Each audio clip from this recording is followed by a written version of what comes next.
friends আসসালামু আলাইকুম সবাই কেমন আছেন আশা করি সবাই ভালো আছেন আর আজকে আপনাদের জন্য একটা নতুন রেসিপি নিয়ে আসছি কারণ আপনারা অনেকেই কমেন্ট করছিলেন যে আমি যে পাস্তার ভিডিওটা ছাড়ছি ওটার রেসিপি দেওয়ার জন্য তাই আপনাদের সাথে রেসিপিটা শেয়ার করতেছি যেহেতু আমি আজকের পাস্তাটা চিকেন দিয়ে রান্না করব তাই ফার্স্টেই আমি চিকেনের বুকের যে অংশটা আছে সেখান থেকে কিছু পরিমাণে চিকেন নিয়ে নিয়েছি ছোট ছোট স্লাইডস করে তারপর এগুলাকে ভালো করে মশলা মেখে ম্যারিনেট করে নিয়েছি এতে আমি এড করেছিলাম আদা রসুন হলুদ মরিচ সকল প্রকার গরম মশলা আর তার সাথে আরো বেশি করে এড করে দিয়েছিলাম সস এবং ম্যাগি মশলা যাতে এটার ফ্লেভারটা আরো বেশি সুন্দর আসে আর এটা যখন হালকা ভাজা হয়ে গেছে তখন আমি এর ভিতরে মেয়োনিজ এড করে দিয়েছিলাম কালারটা অনেক সুন্দর আসে এতে মাংসটা আপনারা তেলে 5 থেকে 7 মিনিট সুন্দর করে ভেজে নেবেন তাহলে মাংসটা অনেক সুন্দর সিদ্ধও হয়ে যাবে আর সফটও থাকবে আর মাংসটা যদি আরো বেশি সময় ধরে ভাজেন তাহলে কিন্তু মাংসটা ড্রাই হয়ে যাবে খেতে ভালো লাগবে না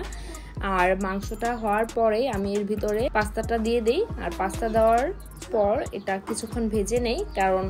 পাস্তাটা ওইখানে ভাজার পরে পাস্তা অনেক সুন্দর একটা স্মেল আসে আর পাস্তাটা কিছুক্ষণ তেলে ভেজে নেওয়ার পরে আমি পাস্তার সাথে যে মশলাটা ছিল সেটা এখানে অ্যাড করে দেই অ্যাড করার পরে আরো 2 মিনিট ভেজে নেই এতে পাস্তার সাথে মশলাটা খুব সুন্দরভাবে কম্বিনেশন হয়ে যায় আর আমি এরপরে এখানে মেয়োনিজটা অ্যাড করে দেই মেয়োনিজ অ্যাড করার পর কিন্তু পাস্তাটা বেশিক্ষণ ভাজবেন না তাহলে পাস্তার টেস্টটা নষ্ট হয়ে যাবে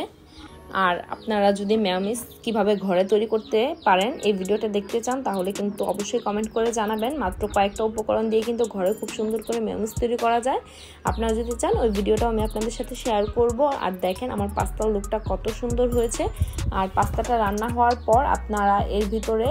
চাইলে গরম পাস্তার উপরে চিজ গ্রেট করে দিয়ে দিতে পারেন এতে কিন্তু পাস্তার লুকটা আরো বেশি সুন্দর আসবে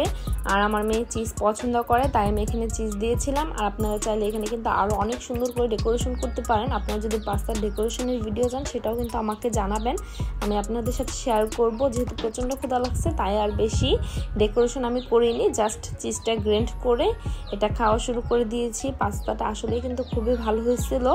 আপনাদের কার কার পাস্তা পছন্দ এটাও কমেন্ট করে জানাবেন আর আপনারা ভিডিওটি বেশি বেশি লাইক কমেন্ট এন্ড শেয়ার করে দিবেন যাতে এই সুন্দর রেসিপিটা আরো অনেকে দেখার সুযোগ পায় কারণ রেস্টুরেন্টের চেয়ে কিন্তু এই পাস্তার টেস্ট কোনো অংশেই কম না আপনারা বাসায় রান্না করে খেয়ে দেখবেন যে কেমন লাগে এইভাবে পাস্তা রান্না করলে